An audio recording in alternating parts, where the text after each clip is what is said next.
Bagaimana jika satu kenyataan, hanya satu kenyataan berani, mampu mengubah masa depan seluruh sebuah pulau?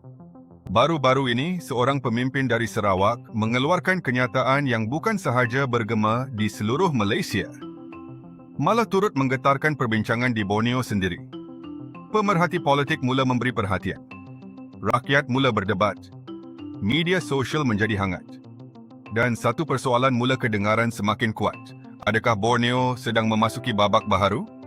Malam ini kita akan mengupas apa yang sebenarnya diperkatakan, mengapa ia penting, dan apakah maknanya terhadap masa depan salah satu wilayah paling strategik dan kaya dengan kepelbagaian budaya di Asia Tenggara. Teruskan menonton, kerana isu ini jauh lebih mendalam daripada sekadar tajuk berita. Untuk memahami mengapa kenyataan ini penting, kita perlu memahami Borneo terlebih dahulu. Borneo ialah pulau ketiga terbesar di dunia. Ia dikongsi oleh 3 negara, Malaysia, Indonesia dan Brunei. Di bahagian Malaysia, negeri Sarawak dan Sabah terletak di utara pulau tersebut. Sarawak sahaja sangat luas, lebih besar daripada banyak negara lain.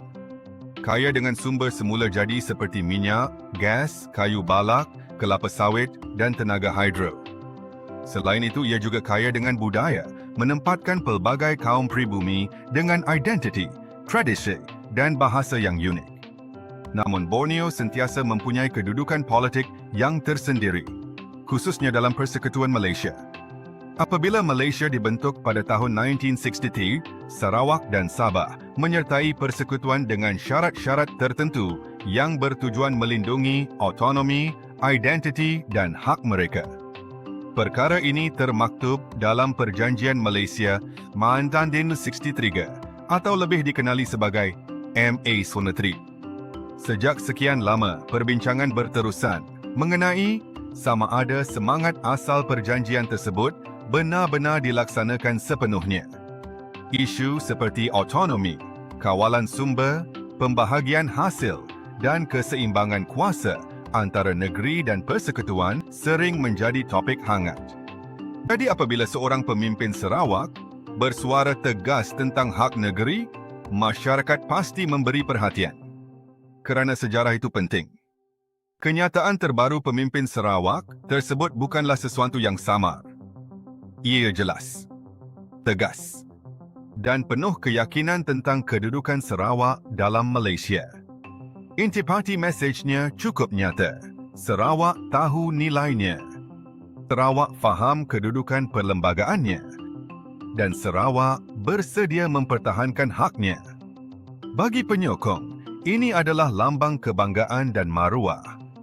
Bagi pengkritik, ia mungkin menimbulkan kebimbangan tentang perpaduan persekutuan. Bagi penganalisis pula, ia menunjukkan perubahan nada. Dan dalam politik, perubahan nada selalunya menandakan perubahan hala tuju. Sekarang, mari kita sentuh persoalan besar. Adakah ini tentang pemisahan? Jawapan ringkas, tiada bukti menunjukkan rancangan pemisahan dalam masa terdekat. Namun secara lebih mendalam, isu ini sebenarnya berkaitan autonomi. Ada perbezaan antara mahu merdeka sepenuhnya dan menuntut layanan yang adil dalam sebuah persekutuan. Sarawak semakin lantang menekankan kawalan lebih besar terhadap minyak dan gas, kuasa pembangunan yang lebih luas, pengiktirafan sebagai rakan setara dalam pembentukan Malaysia, autonomi kewangan yang lebih kukuh. Ini mencerminkan keyakinan baharu dalam kepimpinan dan pentadbiran negeri. Salah satu faktor utama ialah soal sumber. Sarawak merupakan antara negeri terkaya dari segi hasil semula jadi. Petroleum dan gas menyumbang secara signifikan kepada pendapatan negara. Persoalan yang sering timbul dalam kalangan rakyat Sarawak ialah, adakah negeri menerima bahagian yang adil? Dalam beberapa tahun kebelakangan ini, terdapat rundingan dan semakan semula berkaitan royalti minyak serta kuasa kawal selia. Ini bukan sekadar politik simbolik. Ini tentang kuasa ekonomi. Dan kuasa ekonomi menentukan masa depan pembangunan. Jika kita melihat lebih luas, Borneo mempunyai kepentingan strategik di Asia Tenggara.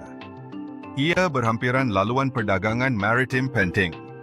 Ia berkongsi sempadan dengan Indonesia yang sedang membangunkan ibu kota baharu di Kalimantan. Ia juga berdekatan dengan wilayah kaya tenaga milik Brunei. Sebarang perubahan dinamik politik di Sarawak boleh memberi kesan kepada kerjasama serantau dan pelaburan. Ketabalan Borneo amat penting untuk integrasi ekonomi ASEAN. Isu ini juga menyentuh soal identiti dan pembangunan. Ramai berpendapat pembangunan di Malaysia Timur sebelum ini ketinggalan berbanding semenanjung. Namun kini, Sarawak giat mempercepat transformasi digital, projek tenaga boleh baharu dan infrastruktur moden. Naratif baharu semakin jelas. Sarawak tidak mahu menunggu. Sarawak mahu memimpin. Dan perubahan mentaliti ini memberi kesan besar terhadap hala tuju masa depan. Reaksi masyarakat bercampur-campur tetapi penuh semangat. Ada yang melihat kenyataan ini sebagai langkah berani mempertahankan maruah negeri. Ada juga yang risau tentang kemungkinan ketegangan politik. Golongan muda khususnya semakin aktif membincangkan isu ini di media sosial. Perbincangan ini bukan lagi sekadar wacana elit politik. Ia menjadi perbualan generasi. Beberapa kemungkinan boleh berlaku.